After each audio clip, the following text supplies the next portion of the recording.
We do own a lot of cars here at the shop. Not all these cars we're gonna have the time or the money to put into, but that doesn't mean they're still not good projects. Problem with the Fox body is it's been rode hard and put away wet for many years, even in stock form. Today I'm gonna show you this car and its story because the body lines don't lie. It's something you're gonna wanna see. Usually when we have the trailer hooked up to the truck, we're on our way to the track to do some testing and racing. But tonight we're on a different little time frame as we're headed out to pick up a car to bring back to the shop for parts or for rebuild. But we're about to see how bad this one is when we get it back here to the shop. So if you're curious to see what it looks like, as we'll go through it when we get back here to the shop. It's not uncommon that when I'm going to pick up a car, if there's anything else worth picking up on the way there, definitely make an extra stop. That's just the swap junkyard dog in me. We ended up finding a GT40 upper lower intake for 75 bucks that we were able to grab on the way to this pick. Easy cleanup, easy restoration. It only makes sense. Usually I try to film picking up the car, but we're gonna go ahead and skip that process as it was dark and there wasn't a whole lot of footage to be had. Okay, so we got it home. It wasn't too far away. It was about an hour and a half or so. The car had been sitting on Marketplace for a while, and I'm not really sure what we're going to do with it just yet. I had some pretty good ideas about getting it running and just kind of calling it like the hacked up hatchback or something. You can't really call it the shitbox Fox. That was kind of already coined. I'm not really sure what I want to do with this car. And I'm actually filming this a couple days from the original film because I want to be able to show you the underneath of what it looks like.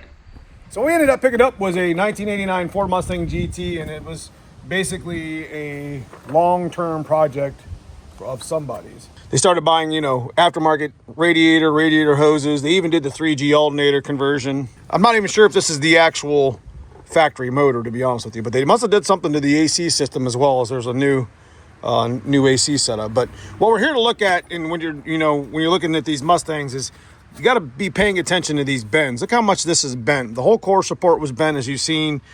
And all this stuff is a dead giveaway that the car's been in an accident. And there usually would be a kink right in front of the strut towers on each side, and there'd be bends in this apron. So that's one way of telling when you get into these projects, you get into buying these projects. It's been 40 years, man. These cars have been driven hard, even in stock form. I mean, look what we're doing to the white car. We're literally ripping it in half. But that doesn't mean it can't be fixed. That just means it's going to require time, and it's going to require money, and maybe even a frame shop. So these cars at this age have definitely been through the ringer, for sure. Different body panels right off the bat tells you that the car's been in an accident, had some rust issues possibly.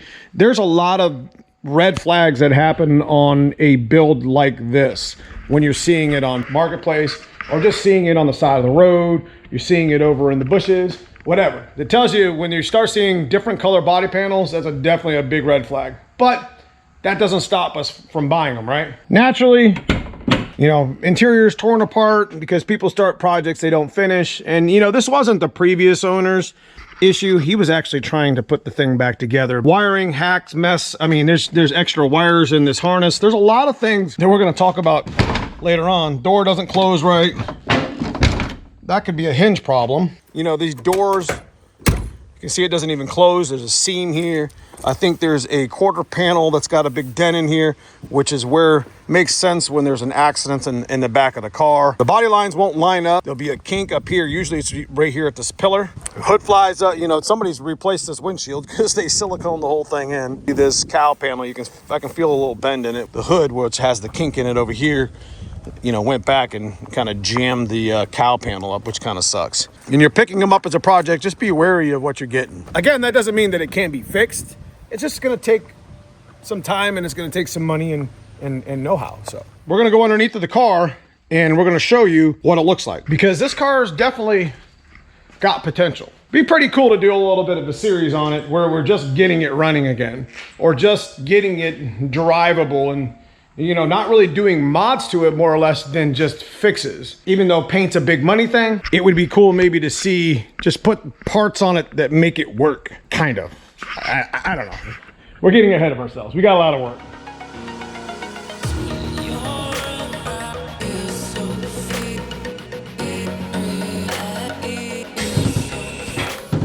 At first glance, you can tell that the car's been hit and fixed. This frame is bent in the back. Look at the bumper shock. The other side is bent down too, so that explains why there's a red bumper. The nice thing is that's not really that big of a deal. I mean, it is, but it's not. You can put a tubular in there.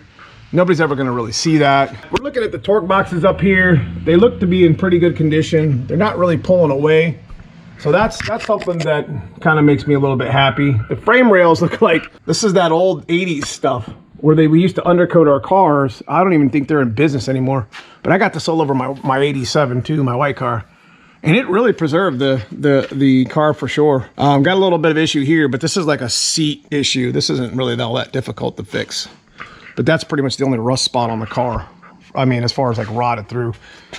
Although they do get a little bit messed up here on the floor pan. So there is some issues with this body. It's pretty clean for being in Ohio. This thing has definitely been through some abuse. I mean, you can see, look at the dents. This isn't where you jack these cars up. That's right there on the transmission mount. Torque boxes, well, they usually start pulling apart in the front and in the rear. I don't see it just yet. It usually happens right about here in the back on these pinch welds. But they're definitely in pretty poor condition. You know, these cars are just tin metal, man. They're just put together pretty flimsy, if I'm being honest. Coming to the front obviously was hit in the front. This was either bent back into place or I'm not really sure. Maybe this was replaced. But if you look at the frame rail up in here, you can see where it's all bent up at. It's not in the best of condition. It's not rotted out. Do work to it if you really wanted to. It's a lot of work. And sometimes you don't really notice what you're getting into.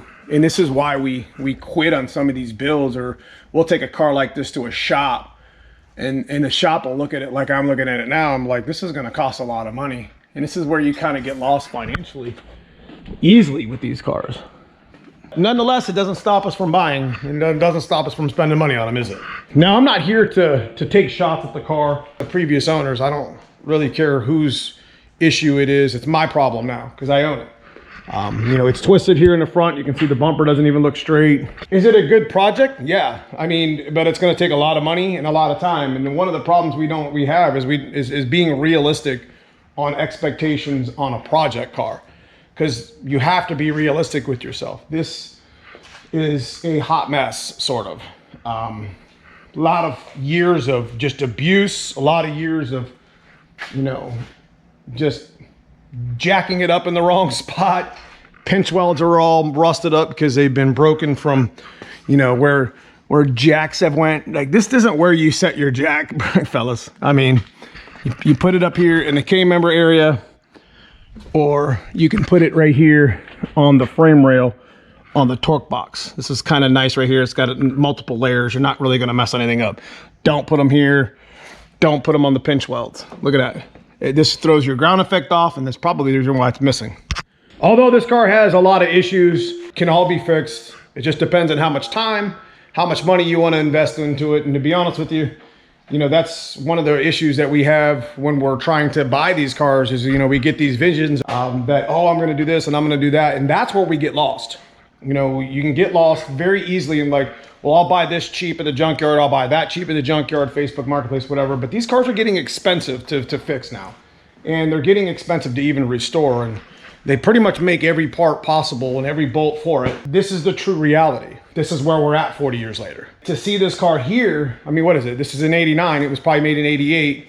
That's 12 years. This is 37 years old at a minimum. To see it like this, still in its condition, well, I mean, it's kind of a win, but it's, if I had to grade this car, it probably would be, I don't know, probably be 6 out of 10 condition, depending on what you perceive is in good shape. But what would be cool is if we actually got the car running and went out on the street and did a burnout with it.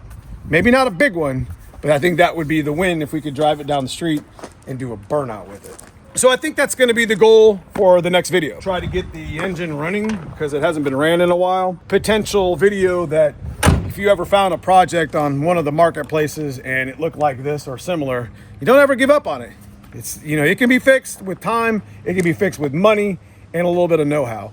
And stuff like structurally that are bent up in the front, you can get Teamsies from tubular core support and chop the core support off and fix it. Front and rear bumpers that you can buy. There's things you can do on Project Forevers that we have out there. Floor pans, strut towers, torque boxes, you name it. It's all about how much time and how much money that you have to spend on it. And being realistic with your project, is probably the best thing you can do to yourself before you even buy it.